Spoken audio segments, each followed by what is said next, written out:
안녕하세요. 예. 자, 오늘은 교재의 229쪽 펴세요. 자, 229쪽 폈습니까?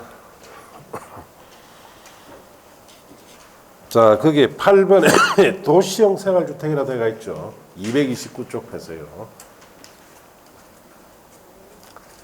자, 도시형 생활주택에 대해서 자 봅시다. 자, 도시형 생활주택에 300세대 미만 거기에 밑줄 치시고, 국민주택 규모에 해당하는 주택 밑줄 치시고, 자, 으로서 사업계획 승인받아 다음에 줄칩니다. 도시적 건설한 다음의 주택 줄치면 됩니다. 자, 종류는 소형주택, 단지형 연립, 단지형 다세주택 세 가지가 있어요. 자, 소형주택은 다음 요건 모두 갖춘 공동주택으로서 1번 줄칩니다. 세대별 주거전용 면적이 60제곱미터 이하일 것 그렇게 줄치고, 2번에 세대별 독립된 주가 가능하도록 욕실, 부엌 설치할 것. 3번에 밑줄 칩니다. 주거전용 면적이 30제곱 미만인 경우에는 욕실 및 보일시설을 제외한 부분을 하나의 공간으로 구성할 것. 4번에 자 줄칩니다. 주거전용 면적이 30제곱 이상인 경우에는 욕실 및 보일러실을 자 제외한 부분을 3개 이하 침실까지 줄치시고, 자 갈라 줄칩니다. 각각 면적이 7제곱 이상인 것을 말합니다. 그 밖의 공간으로 구성할 수 있으며까지 줄치면 돼요. 그 다음 그냥 보세요. 침실이 2개 이상인 세대수는 소형주택 전체 세대수에 자 갈로 떼어놓으시고 3분의 1 또 갈로 떼어놓으시고 3분의 1을 초과하지 않아야 됩니다. 침실 2개 이상짜리 소형주택은 전체 세대수의 3분의 1 넘지 마라. 단 갈로 아래 보시면 그 3분의 1을 초과하는 세대 중에 세대당 주차 대수가 0.7대 이상이 되도록 주차장을 설치할 경우에는 해당 세대 비율을 더하여 2분의 1까지로 할 수도 있습니다. 자, 지하층에는 세대를 설치하지 않아야 됩니다. 그럼 이런 5가지 조건 갖춘 주택을 소형주택이다라고 합니다. 그 다음 단지형 연립주택, 연립주택 중 소형주택을 제외한 주택으로서 다만 건축인의 심의받은 경우에는 그 다음 줄칩니다. 주택으로서는 층수가 자 5개층까지 건축할 수 있다 줄치시고, 단지형 다세주택, 다세주택 중 소형주택을 제외한 주택 다만 건축인의 심의받은 경우에는 다음 줄칩니다. 주택으로서는 층수가 5개 층까지 건축할 수가 있다. 자, 그렇게 줄치면 돼요. 자, 그럼 이 말이 이제 무슨 말인지 자 봅시다.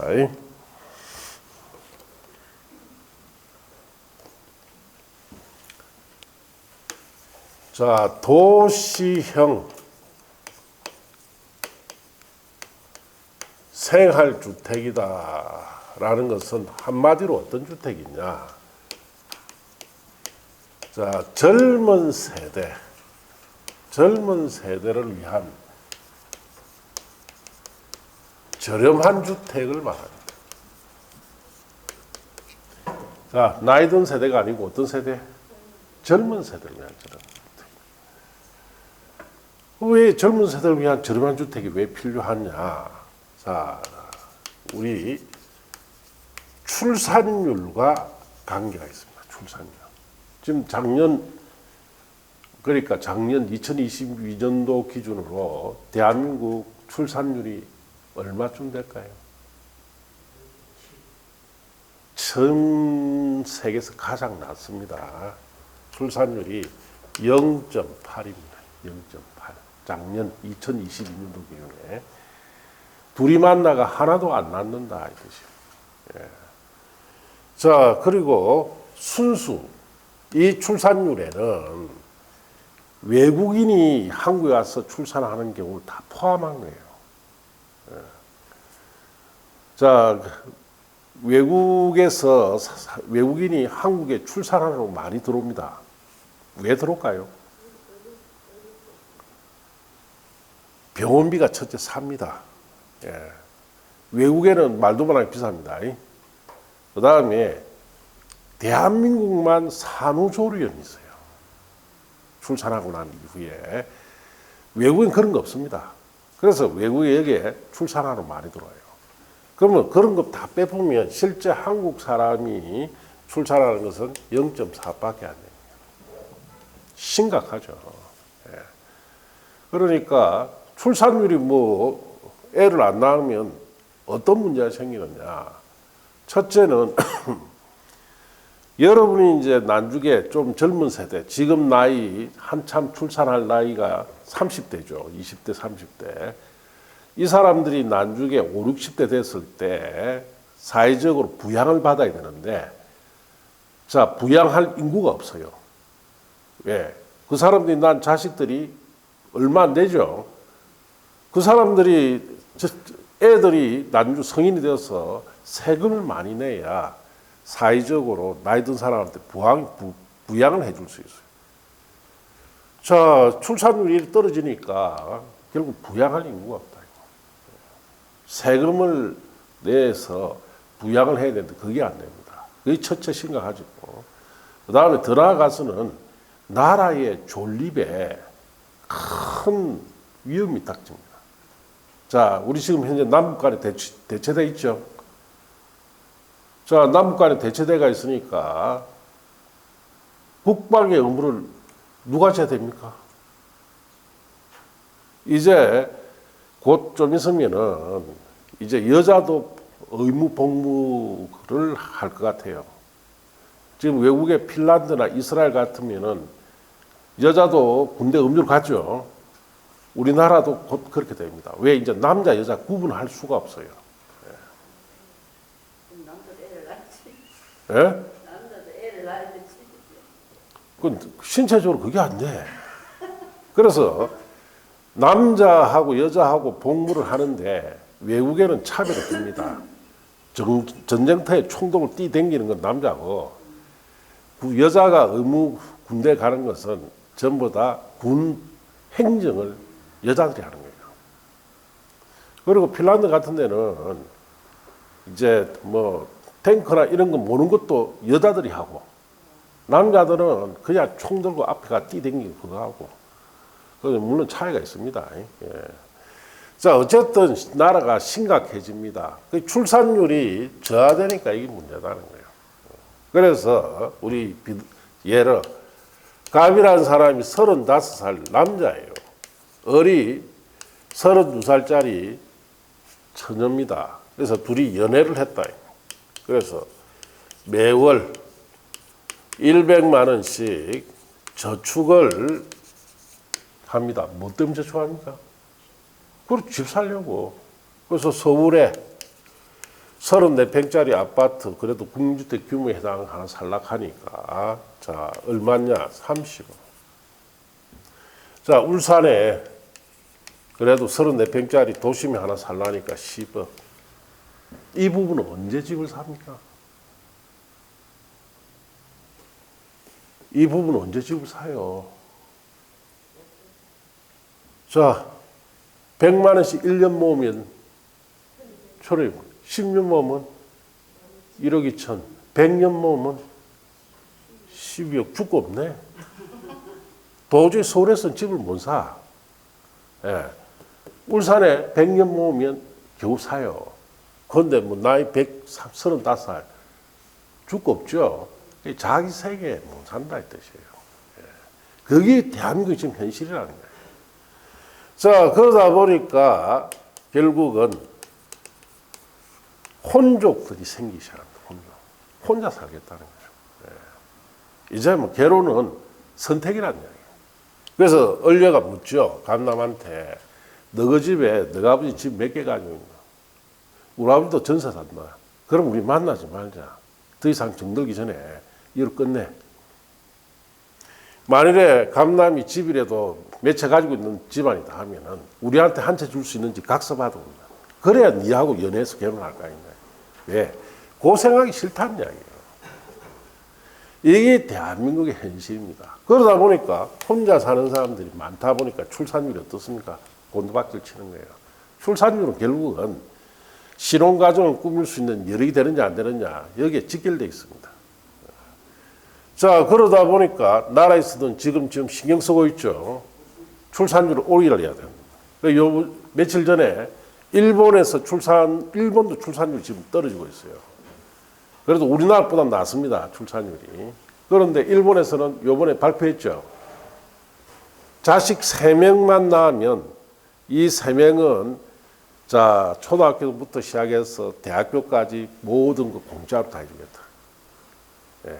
3명만 낳아요, 3명. 그럼 대학교 공학금도 이런 것도 필요 없어요. 다 공짜입니다. 자, 그렇게 해도 막 일본은 어떻게 출산율을 올리려고 합니다. 우리나라는 지금 아직은 뭐 심각하게 생각하는데 좀 있으면 우리나라도 출산율을 갖다 올리기 위해서 엄청나게 정책들이 쏟아질 겁니다. 그래서 제가 항상 수업할 때마다 출산율 논의 하는 이야기가 있죠. 뭐 다른 거 필요 없습니다. 출산율 올리는 방법은 젊은 남녀 결혼을 할 수 있는 정년기에 있는 남녀 딱 둘이 앉혀놔 하고 너 결혼할래? 그러면은 결혼하면 자식 4명만 낳아라. 그럼 집 주고 매달 1,000만 원씩 지원해 줄게. 너는 자식만 키워라. 그리고 난 뒤에 자식이 다 성인 되고 나면은 너한테 부부 둘이 너는 평생 자식 키웠으니까 고생했으니까 국가에서 연금 형식으로 500만 원 너 죽을 때까지 줄게. 이렇게 지원해 줘야 출산율이 올라갑니다. 그럼 그러려면 돈이 많이 들겠죠. 그런데 생각보다 돈이 많이 안 됩니다. 그럼 대한민국 돈이 없습니까? 있다 이 말이에요. 예, 충분하게 할 수 있는. 자, 10만 상만 그렇게 한다 생각해봐요. 10만 상. 10만 상이 4명 나면 얼마입니까? 40만이 되잖아. 40만. 자, 40만이 인구가 늘 겁니다. 순식간에. 예. 그러니까 우리도 그런 정책을 펴야 될 때가 이제 곧 얼마 안 있으면 있을 것이다 이 뜻이에요. 자, 그래서 이 도시형 생활주택은 이와 같이 출산율이 저하되니까 출산율을 끌어올리기 위한 정책으로서 좀 젊은 세대를 위해서 저렴한 주택으로 공부하기 위해서 도입한 제도입니다. 어느 때? 이명박 대통령 시절에 도입한 거예요. 어떻게 이렇게. 자, 여기 도시가 있으면 여기 도심이 있습니다. 자, 과거에는 도시예각에 여기에다가 저렴한 주택을 공급했어요. 여기는 지가가 낮으니까. 자, 이때 공급했는데 이게 공급 실패가 됐죠. 왜 실패되느냐? 도심까지 출퇴근하는데 너무 시간이 많이 걸리고 번거롭다는 이야기예요. 그때 당시에 도시예각에 공급했던 주택들이 자, 우리 울산에서는 정관 신도시라고 하죠. 정관 신도시에 자, 그때 당시 언제냐? 노무현 대통령 시절입니다. 여기에 저렴한 주택을 공급해서 좀 하랬더니 결국은 정관 신도시가 4, 5년 동안에 미분양이 됐어요. 예, 안 간다 이거야, 이게. 너무 거리가 머니까. 자, 그래서 그 다음 대통령이 이명박 대통령인데 이명박 대통령이 들어와서 자, 이거 근본적으로 뜯어고쳐야 된다. 저렴한 주택을 공급을 외국처럼 자, 이 도심 옆에 여기다 공급하자. 예. 그래서 이 도시형 생활주택은 여기다 공급하는 거예요. 도시적 바깥이 아니고 도시 안에 공급시키는데 자, 여기는 땅값이 비싸죠. 그러다 보니까 세대 수를 제한합니다. 300세대 미만으로 자, 공급을 해라 이 뜻이죠.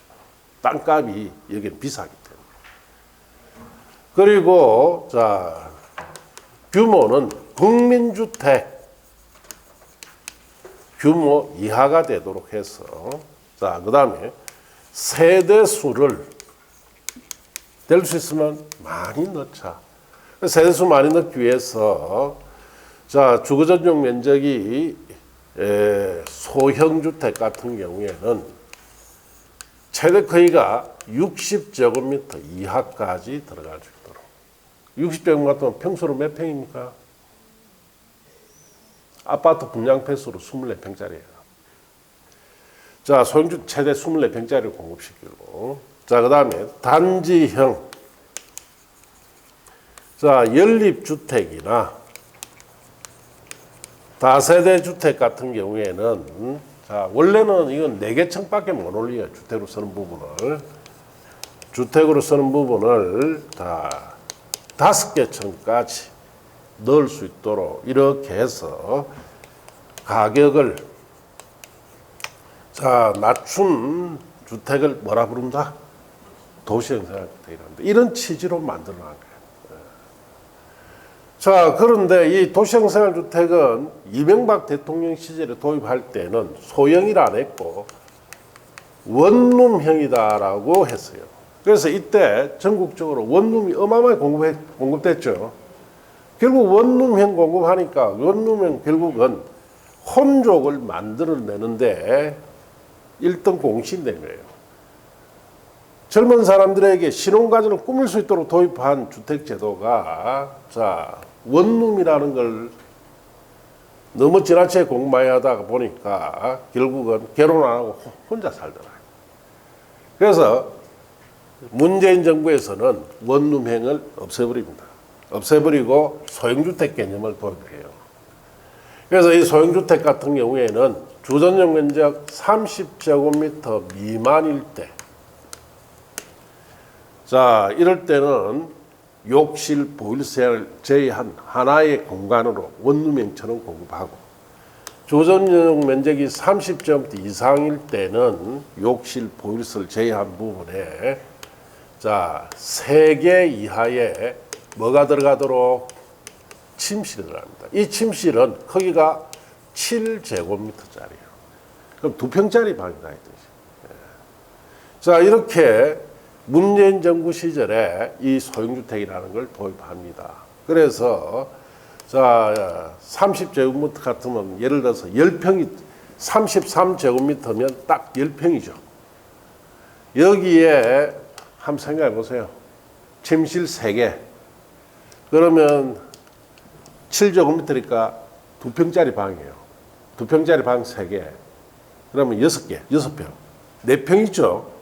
화장실 이런 거 넣고 주방 겸 욕실 넣어가 그렇게 딱 한 10평짜리 소형주택입니다. 이걸 서울에 공급을 시켜봤어요. 그것도 그때 공급할 때 대통령이 가서 거기 가서 앉아가지고 뭘 했습니까? 야, 참 아늑하고 좋다. 그러니까 댓글이 수천 개 달렸죠.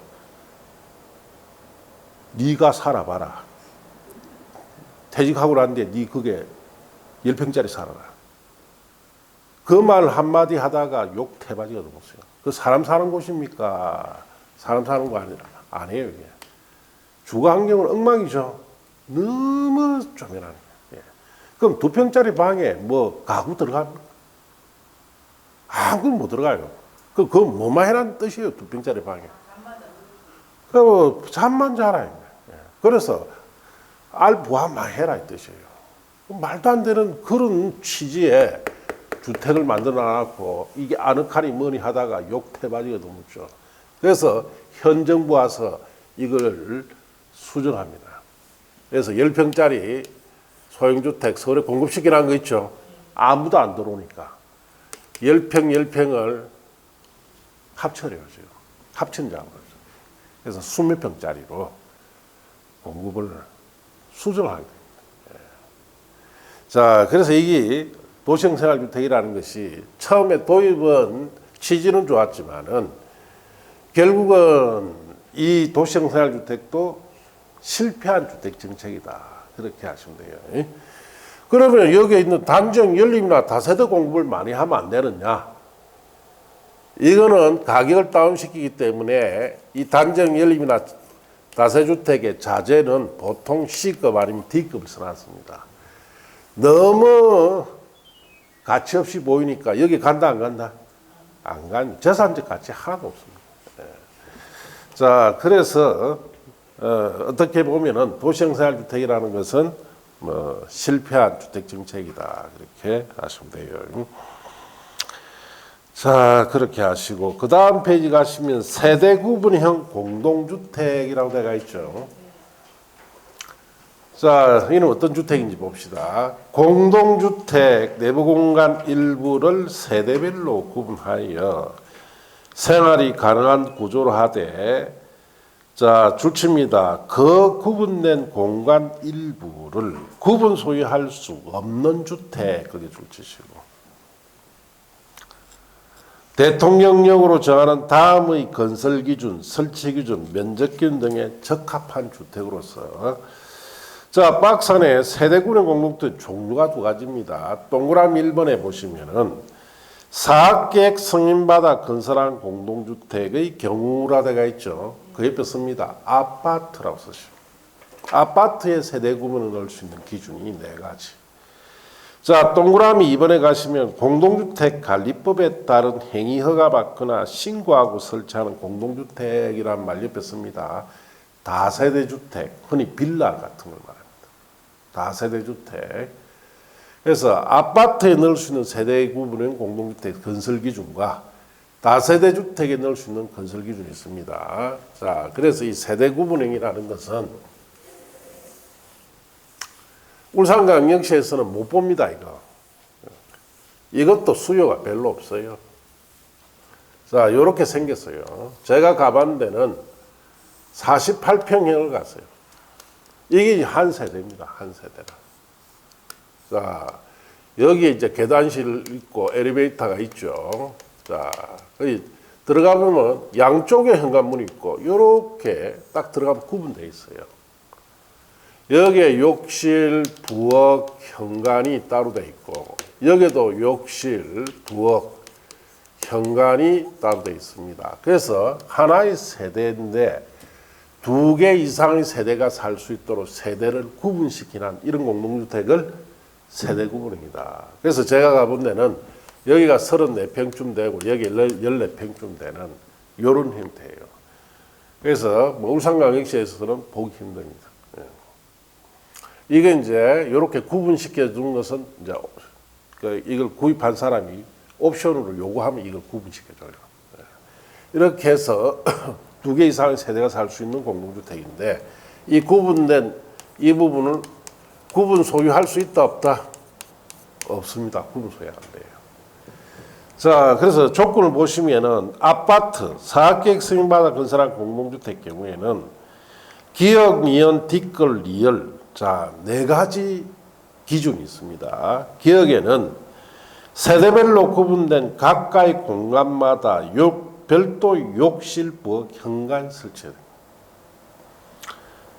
니은의 하나의 세대가 통합하여 사용할 수 있도록 세대 간의 연결문, 경량구조, 경계백 등을 설치해야 돼요. 이게 무슨 말이냐? 제가 가본 데는 여기에 문이 하나 달려가 있어요. 연결문이 달려 있는데 이 문을 닫으면 이쪽과 이쪽과 완전히 구분됩니다. 예. 그리고 주인이 뭐 만일 다 쓸 것 같으면 이 문 개방시키면은 전체 다 쓸 수 있도록 이런 구조로 해라. 그 다음에 디귿에 세대 구분형 공동주택 세대수가 해당 주택단지 안에 공동주택 전체 세대수의 3분의 1을 넘지 않아야 됩니다. 자, 그리고 2열에 세대별로 구분된 각각의 공간의 주전용 면적 합계가 해당 주택단지 전체 주전용 면적 합계에 역시 3분의 1을 넘지 않아야 돼요. 자, 그러면은 아파트에 세대 구분을 넣을 때는 전체 세수나 자, 전용 면적에 얼마 넘지 마라? 3분의 1 넘지 마라. 그래서 3분의 1까지만 세대 구분에 넣을 수 있다. 이렇게 하시면 돼요.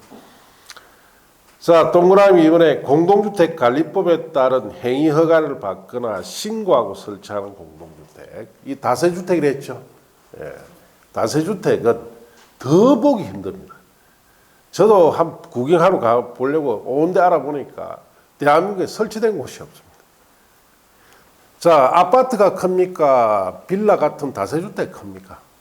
아파트 크죠. 아파트는 그래도 좀 넣을 공간이 있는데 빌라 같은 다세주택은 세대 구분을 아예 넣을 공간이 별로 없습니다. 예. 자, 이게도 내가 조건 갖춰야 되는데 기억해 보시면 구분된 공간 세대수는 기존 세대 포함해서 2세대 이하일 것. 자, 다세주택은 규모가 작은 주택이니까 요 그림처럼 주인집하고 세입자 딱 두 개로만 구분해라. 그럼 아파트는 이런 규정이 없었죠? 아파트는 여러 개 구분해야 됩니다. 특히 전에 우리 60평짜리 같은 대형 평수 아파트 있죠? 여기에는 주인집 한 칸에 뭐 세대 구분형을 여러 개 넣어도 관계없어요. 자, 그래서 아파트는 3개, 4개로 구분할 수 있지만은 다세주택은 딱 2개로만 구분해야 돼요. 그 다음에 니은의 세대별로 구분된 각각의 공간마다 별도 욕실 부엌과 구분 출입문 설치하고 디귿의 세대 구분된 공동주택 세대수가 해당 주택단지 공동주택 전체 세대수의 10분의 1과 해당 동의 전체 세대수의 3분의 1 각각 넘지 말아라. 이게 무슨 말이냐 이런 뜻이에요. 자, 여기에 다세주택 A동 10세대가 있고 여기에 자 B동이 10세대, 자 C동이 10세대가 있습니다. 자, 여기에 세대 구분을 넣을 때 C동에다가 세 세대를 이렇게 넣을 수 있느냐? 자, 그럼 그 조건 따져 보시면 되죠. 자, 전체 세대수가 몇 세대? 30세대죠. 30세대에 얼마나? 10분의 1까지. 30세대의 10분의 1은 얼마? 3세대. C동이 해당 동이죠. 해당 동 세대수의 얼마? 3분의 1까지 넣으랬죠. 10세대의 3분의 1은 뭘? 3세대. 그럼 C동에 3세대 다 넣을 수도 있죠. 이렇게 할 수도 있고. 아니면 A동이 하나, B동이 하나, C동이 하나. 뭐 이렇게 넣을 수도 있습니다. 자, 이렇게 할 수 있다 이 뜻이. 그 다음에 리얼의 구조, 하재, 소방, 피난안전 등 관계법령에 정하는 안전기준에 충족해야 됩니다. 이런 4가지 조건 갖췄을 때, 자, 세대 구분형 공동주택을 넣을 수 있습니다. 자, 그러면은 여기에 작년에도 시험에 물었는데 여러분이 이걸 뭘 주의해야 되느냐. 자, 딱 세대 구분형 다세주택 같은 데는 딱 2개로만 구분하죠. 그거 1번은 주의해야 돼요. 아파트는 여러 개 구분해도 되죠. 다세대는 딱 2개로만 구분하는 거 있죠. 그걸 주의해야 돼요. 그리고 그게 뭐 아파트는 3분의 1을 넘지 마라. 뭐 그게 다세주택은 10분의 1과 3분의 1 넘지 마라. 그거는 천천히. 제일 먼저 알아야 될 것이 아파트에는 자 여러 개 구분해도 되죠. 다세주택 딱 몇 개로? 예, 그것부터 주의하십니다. 자, 그렇게 아시면 됩니다. 세대 구분형 공동주택은 그런 뜻이다. 이렇게 아시면 되고. 자, 제2장의 사업주체 등은 지금 여기는 나중에 1월달부터 할 거니까 자, 넘어갑시다. 자, 그리고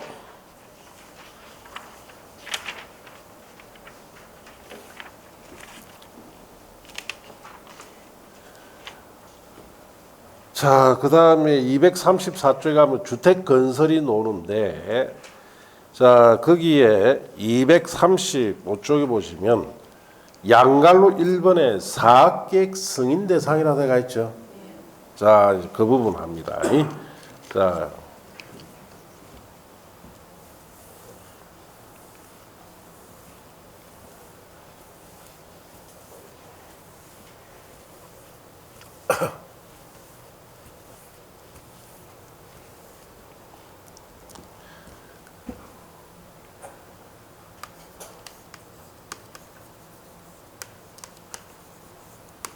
자, 주택을 대량으로 자, 건설하려면은 주택법상 사업계획에 대한 승인을 받아야 됩니다. 예. 자, 주택을 한두 채 짓는 게 아니고 대량 건설을 해야 돼요. 주택을 대량으로 건설할 때는 자, 건축법상 허가 받는 게 아니고 뭘 받아야 된다? 승인을 받아야 돼요. 그래서 예를 들어서 자, 단독 주택을 자, 건설하겠다 하면 원칙적으로 30호 이상 건설해야 자, 사학계획 승인 대상이 됩니다. 물론 예로 50호 이상일 때도 있습니다. 네. 자, 그럼 단독주택 같은 경우 예를 들어서 29호 이하로 건설할 때는 승인받지 않습니다. 자, 이때는 건축 허가를 받아서 사학계획 건설합니다. 그래서 단독주택을 원칙적으로 30호 이상 딱 건설하려면 승인받아야 돼요. 자, 그 다음 공동주택. 자, 30세대 이상 건설합니다. 자, 여러분 살고 계신 아파트가 몇백 세대 되죠? 그건 전부 다 이 승인받아 건설한 거예요. 30세대 이상이. 예외로 50세대 이상이 되면은 사학계획 승인 대상이 됩니다. 자, 그렇다면은 29세대 이하짜리 자, 공동주택을 건설할 때는 건축법상 뭘 받는다? 허가를 받는다. 이렇게 하셔야 돼요. 자, 그래서 여러분이 29세대 이하짜리 뭐 빌라 같은 거 짓죠? 그건 승인받은 게 아니고 뭐 허가받은 거.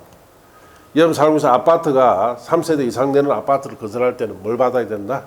승인받아야 돼요. 자, 그리고 대지를 조성할 경우에, 대조성 사업을 할 경우에는 1만 제곱미터 이상을 대지를 조성할 때는 승인 대상이에요. 자, 그래서 여러분 주택법에 자, 단독주택은 원칙적으로 30호 이상, 공동주택은 30세대 이상, 대조성 사업은 1만 제곱미터 이상이 될 경우에는 뭘 받아야 됩니까? 승인을 받아야 돼요. 그래서 여러분 책에 보시면은 다음에 정하는 호수 이상의 주택건설 사업을 시행하는 자 또는 1만 제곱미터 이상의 대조성 사업을 시행한 자는 사학계획 승인받아야 됩니다. 단독주택은 원칙적으로 얼마다 30호 이상입니다. 예외로 블록형 단독주택 한옥 같은 것은 50호 이상일 때 승인대상입니다.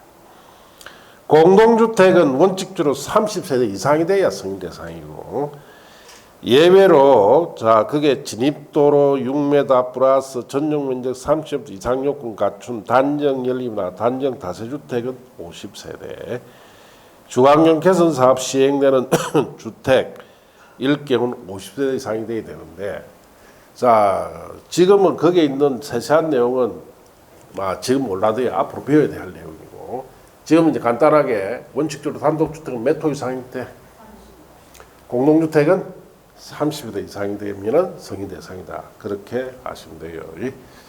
밑에 승인권자는 지금 보실 거 없습니다. 자, 그렇게 하시고 넘어가서 자 237쪽에 하면 주택의 분양가격 제한이라고 되어 있죠.